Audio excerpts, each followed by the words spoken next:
What up, YouTube? It's your boy Jay Bruce, and we are back with another episode of Bag Talk, and it's been a long time coming. And so if you're new to Bag Talk, since my channel's relatively new anyway, Bag Talk is going to be a series where I like to do, where we're going to talk about financials, my financial journey, things I found out, things I'm currently doing, any updates. And so I plan on doing this more consistently because I've been doing a lot of fitness content. So we're going to be doing everything because that's what we're doing on Your Muffin Life. We're here to win life every day.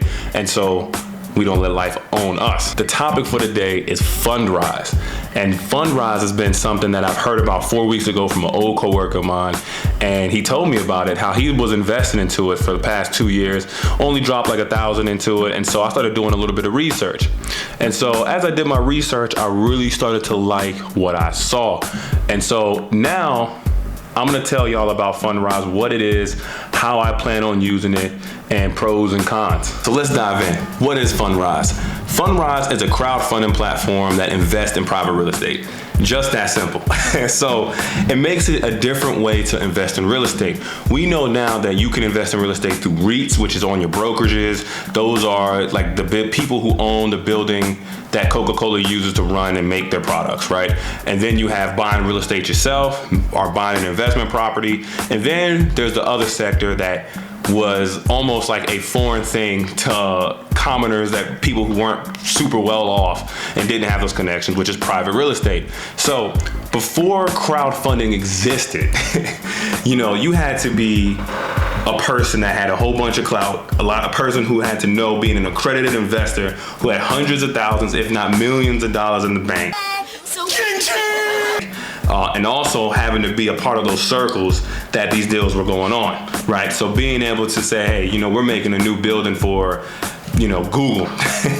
How do we need people to invest in this. So they get people like the person who has $1 million to do it. What FundRise does is make this easier by getting you access to those private real estate investments. And so this can be very lucrative and very well if you play it the right way. And so FundRise invests your money into debt investments and equity real estate investments. And so just like typical ways people make money off of real estate, they make money the same way, through the interest, the rental income, potential appreciation of the property value, and then they give you that appreciation plus the dividends from that, which are paid on a quarterly basis. So now, there are some things that I think, I'm not gonna go over everything because there's a lot of other YouTubers that really give it in detail, but I'm gonna just give you some key points for me that really took me for a loop and had to make me go into my decision hat to see whether or not I was gonna do this or not. The first thing that got me thinking is liquidity, right?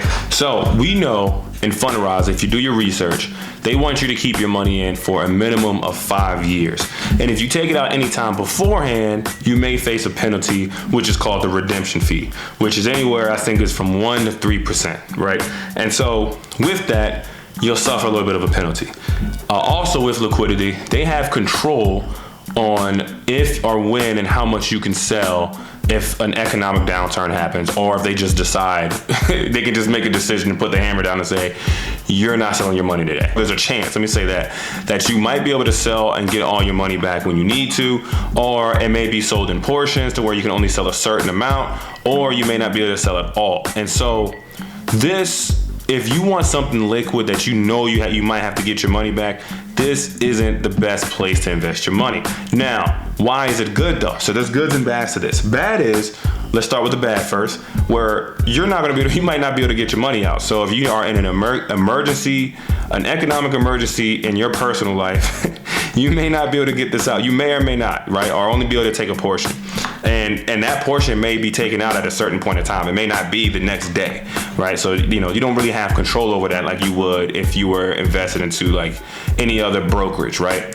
And so the other is the redemption fee, so keeping your money in that long. Now, the good is that this means it's a lot more stable, right? When it's more stable than public REITs and more stable than any public traded stock, because what happens is you have these whales who have a lot of money. And so let's just say they sell $2 million of their share, right? They just withdraw all that money or withdraw some of it, right? Enough to make a big shift in the amount that you have invested. And so that can really tank the price down and really hit all the other investors down. So what happens is it doesn't just stop the investors who only have like 50,000 in, right? And I'm not saying only as that's a small amount, but then there's investors who have millions of dollars. So it stops them from selling too, right? Let's just say if they know something's going to happen with the real estate market, or there's some economic downturn, or they just want to take their money out, there's a chance that they can stop that from happening to keep things stable. So this to me was very, very important, because I want something that's stable, yes, but also different and not correlated with the stock market, right? As REITs are, public REITs and publicly traded stocks are. So to me, FundRise checked that box off for me, right? Because when I'm thinking about investing, I don't want to put all my eggs in one basket, right? And so that's kind of the reason why within the last year I got my first house, because it was different from the stock market. I know I'm like, okay, now I'm getting equity, right? I'm getting some appreciation in the house.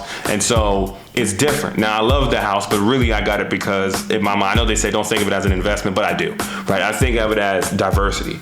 And so now I'm like, all right, I have that. So I wanted to find a way, can I get away from just having the stock market? So when I did my research and doing this into FundRise, this was it. This was the perfect thing for me. Now, there are fees associated with this because you are using someone else's platform and they're doing the research for you. They're going out there making the deals and you're just investing into it. So you're going to pay some fees, but I feel like the fees are minimum. And we're going to get to the fees in a moment. But in terms of liquidity, I think it checked off the box. If that's what you're trying to have some stable income and a way to make it consistently go up, and not have to worry about a big major shark selling, this is going to check off that checkbox. Other, like I've already talked about just previously, was diversity. Since it's not correlated with the stock market, this checked off that box automatically. I was like, okay, well, and they have a history too of their appreciation of how much they made versus the stock market and versus REITs as well. And so that checked off that box.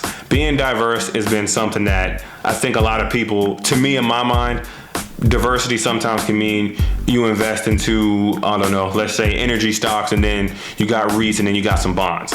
To me, it's like if the entire market's down, everything's down, right? As we see, as of today, which is May 23rd of 2022, everything's gonna just be down. So I didn't want that. I wanted something that is separate entirely from that, which generally is if you were to buy a house yourself, it's kind of separated from that. Same thing with this private real estate, it's separated from that. So that checked off that box. One of the things that I love is they have in that app, which we're going to show in just a second too, is different plans and goals you can do. And that's the final checkbox that had me on board. I was like, I'm doing this. So, but before we get there, let's talk about some fees, okay? So the fees that they have is going to have their advisory fee and their asset management. And with the combination of combining both of those, that is equivalent to about 1% a year, which you don't have to pay. They don't, cut you no invoice or nothing. It is automatically taken out your account. It's 1%. Then you have an origination fee, which can be anywhere from 0 to 2%. And then if you take out your money before 5 years, then you're facing that early redemption fee, which is anywhere from 1 to 3%. So, like I said, I want to emphasize this is not something you want to do if you know in 3 years you're going to want to take your money out. Not how that's supposed to work. So, now with those being said, those percentages I took into account of the returns, right, which we're going to show in just a second. Their returns have been fantastic. So even with let's just say the maximum penalty you could have, or not even penalty, I'm sorry, the maximum fee total you can have is 3% with the advisory fee and then the origination being 2%. Let's just say you only made 9%. You're still looking at a 6%, which to me, I look at it as most dividend investors want to get that 5% dividend mark to make 5% off their investments. And so when I look at certain ETFs or certain mutual funds, a lot of these mutual funds that offer these high yield dividends are offering like 2%, 1.5%, sometimes maybe 3%, and you can just make a combination of those. And I didn't want to have to deal with that. Like, I'm an index fund type of guy, so I wanted to just invest in something and just dollar cost average. And I'm not saying that's because of just laziness, it's because I have a whole bunch of other things going on to where when those things maybe slow down a little bit in my life, then I can probably do that proper research and start doing that. But right now, I like the money just coming straight from my account over to my investment. So let's dive into my portfolio. So as you see, I'm on the basic plan and I have 1,000, my initial investment in, and so far I invested this about 2 weeks ago, and I have made 10 cents in dividends with the 2 cents being an advisory fee. So we minus that, so a total of 8 cents.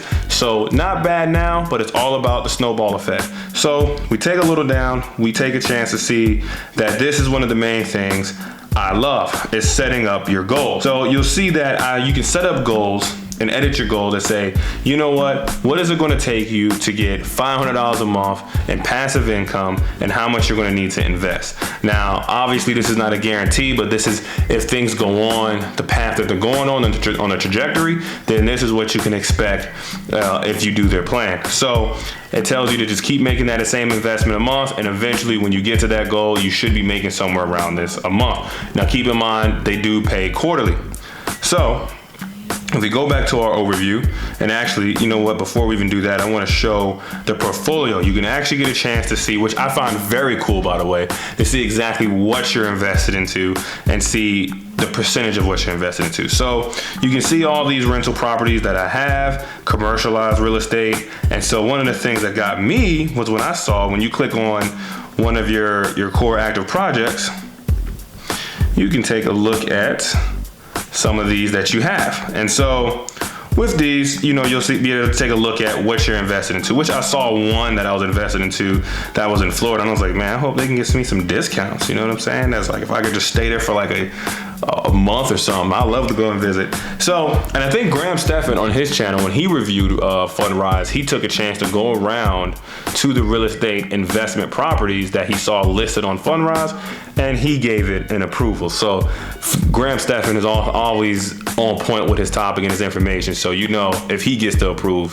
FundRise, it's a really good investment. So it's the reputation, man. I love it. Alrighty, guys and gals, this is how I'm using FundRise. My goal for this is to be a main passive income avenue. As I've done more research, I've learned that I should diversify and start chasing a little bit of passive income. And with FundRise, I think that is going to be my avenue to doing it. So right now, I'm invested into all growth stocks, which is one index fund, Microsoft, and another mutual fund that is tracking the NASDAQ. And so with those, I'm using those as my portfolio for my early bird retirement in 10 to 12 years. And so with FundRise, what I would like to see from this, which I think I will, is as I continue to invest in this in maybe 5 years, I hope that I can get a return of $500 to $1,000 a month. And with that, that would really aid into what I want to do, because I want to start transforming, and I try to do this with crypto as well. So I'm starting to dive into more passive incomes, but I really like FundRise and I like the project. I believe in the project.